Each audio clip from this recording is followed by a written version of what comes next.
किशनगढ़ शहर में सुदामा नाम का एक आदमी रहता था। सुदामा की नई नई शादी हुई थी। शादी में सुदामा को ससुराल से कुछ पैसे मिले थे। इन पैसों से मैं एक नया और सुंदर सा रिक्शा खरीदूंगा। रिक्शा ही क्यों, हम कुछ और काम भी तो कर सकते हैं। मेरे पिताजी रिक्शा चलाते थे और उन्होंने मुझे रिक्शा चलाना ही सिखाया है। मैं मेरे पिता के सिखाया हुआ ही काम करूंगा। ठीक है, जैसा तुम ठीक समझो। और सुदामा चमचमाता हुआ एक नया रिक्शा खरीद कर ले आता है। सुदामा ने अपने रिक्शे को फूलों और घुंघरू से सजाया और गद्दे वाली सीट लगवाई। सुदामा रोज सुबह अपना रिक्शा लेकर शहर में निकल पड़ता। रिक्शा नया और खूबसूरत होने के कारण उसे सवारियां ज्यादा मिलती थी। सुदामा की अच्छी कमाई होने लगी। ये लो भाग्यवान, पूरे 250 रुपए। आज कई सवारियां मिली। इसी तरह कमाई होती रही तो मैं जल्द ही अपना एक ऑटो रिक्शा ले लूंगा। कुछ दिन बीत गए। सुदामा की पत्नी गर्भवती हो गई थी। सुदामा अपनी पत्नी की देखभाल के लिए अब पहले से भी ज्यादा मेहनत करने लगा और सुनीता का पूरा ध्यान रखता था। ये लो, कुछ फल लाया हूं। तुम रोज फल खाया करो, इससे हमारा बच्चा स्वस्थ होगा। आप मेरा कितना ध्यान रखते हैं। मैं तुम्हारा ध्यान नहीं रखूंगा तो और कौन ध्यान रखेगा। हाँ, हमारा और है भी कौन। और हाँ, घर में ज्यादा काम करने की कोई जरूरत नहीं है। तुम आराम क्या करो। सुदामा के माता पिता की मृत्यु हो चुकी थी। सुदामा अपने माता पिता की इकलौती संतान था, जिस कारण ससुराल में सुनीता अकेली थी।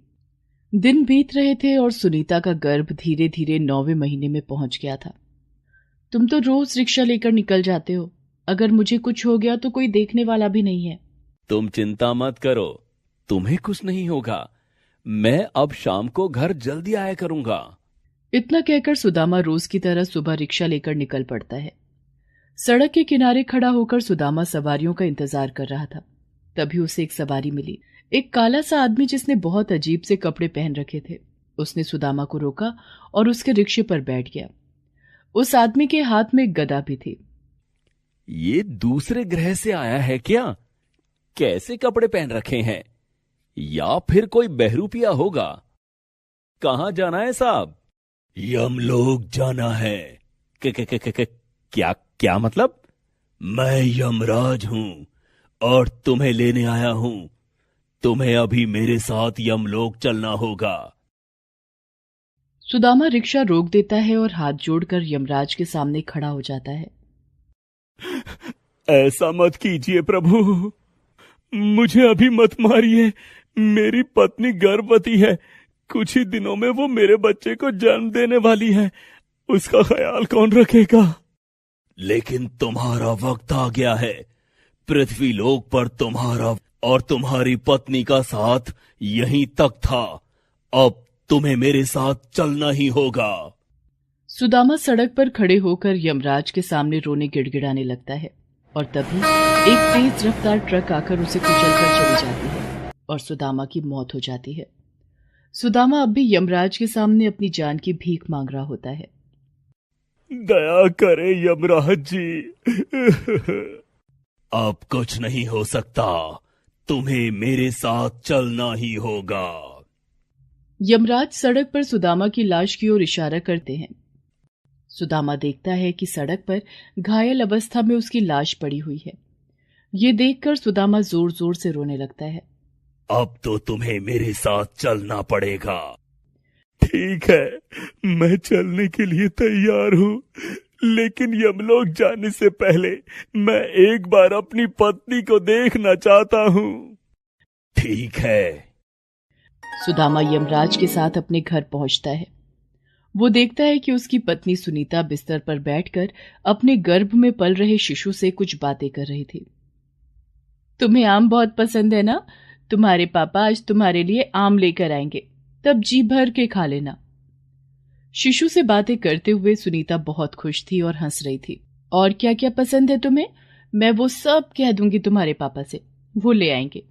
तेरे पापा आने ही वाले होंगे। बदमाश, लात मारता है। अपनी पत्नी को अपने होने वाले बच्चे से बात करता देखकर सुदामा की आंखों में आंसू आ जाते हैं। सुदामा फिर कहता है, मेरी पत्नी मेरे घर आने का इंतजार कर रही है। उसे नहीं पता कि मैं मर चुका हूं। अब मेरी पत्नी और मेरे होने वाले बच्चे की देखभाल कौन करेगा? ये मेरा काम नहीं है। मैं तो सिर्फ लोगों के प्राण लेता हूं। मैं एक शर्त पर ही आपके साथ चलने के लिए तैयार हूं। आपको सुदामा बनकर मेरी पत्नी और मेरे बच्चे की देखभाल करनी होगी। ये नहीं हो सकता। तो फिर मैं आपके साथ नहीं जाऊंगा। मैं आत्मा के रूप में अपनी पत्नी के आसपास रहूंगा। आपको मेरे परिवार पर जरा भी दया नहीं आती। मेरी पत्नी की हालत ऐसी नहीं है कि वो कुछ काम कर सके। मेरी पत्नी और मेरा बच्चा दोनों भूख से मर जाएंगे।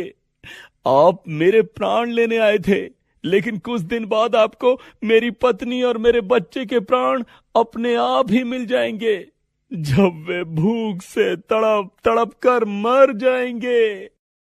दूसरी तरफ सड़क पर पड़ी सुदामा की लाश को एक एम्बुलेंस आकर ले जाती है और सुदामा की लाश एक हॉस्पिटल के मुर्दा घर में रखी होती है। डॉक्टर सुदामा के मृत शरीर में से अंग निकालकर उसे दूसरे मरीज को लगाने के लिए आपस में बात कर रहे थे। इसकी आंखें ठीक हैं, इन्हें दूसरे मरीज को लगा देते हैं। इसकी दोनों किडनियां भी ठीक हैं, ये भी दूसरे मरीज को ट्रांसप्लांट कर देंगे। हॉस्पिटल के कर्मचारी सुदामा के मृत शरीर से अंगों को निकालने के लिए उसे ऑपरेशन थिएटर की तरफ ले जाने लगते हैं और डॉक्टर ऑपरेशन की तैयारी करने लगते हैं। इधर सुदामा अब भी यमराज के सामने विनती कर रहा था कि तभी अचानक उसकी पत्नी प्रसव पीड़ा से चिल्लाने लगती है। हे भगवान, कितना दर्द हो रहा है। सुदामा कब आएगा? आज कहाँ रह गया वो? हे भगवान, मेरी मदद करो। अपनी पत्नी को दर्द से तड़पता देखकर सुदामा उसके पास जाता है, लेकिन उसकी पत्नी ना तो उसे देख पा रही थी और ना ही सुन पा रही थी। आज आपको मेरे साथ 2 और लोगों को अपने साथ लेकर जाना पड़ेगा। नहीं, मैं सिर्फ तुम्हें लेकर जाऊंगा।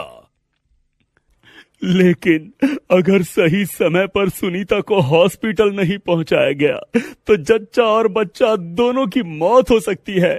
अगर आप इन्हें अपने साथ नहीं ले जाना चाहते हैं तो आपको इनकी जान बचानी होगी। ठीक है। यमराज सुदामा का रूप लेकर सुनीता के पास जाते हैं। तुम परेशान मत हो सुनीता, मैं आ गया हूं। और यमराज सुनीता को रिक्शे पर बिठाकर खुद रिक्शा चलाकर उसे हॉस्पिटल ले जाते हैं। सुदामा के रूप में यमराज सुनीता को उसी हॉस्पिटल में ले जाते हैं जहां पहले से सुदामा का मृत शरीर ऑपरेशन के लिए ऑपरेशन टेबल पर रखा हुआ था। सुदामा के रूप में यमराज सुनीता को हॉस्पिटल के सामने रिक्शे पर ही छोड़कर गायब हो जाते हैं। सुनीता दर्द से बेहद चिल्ला रही थी।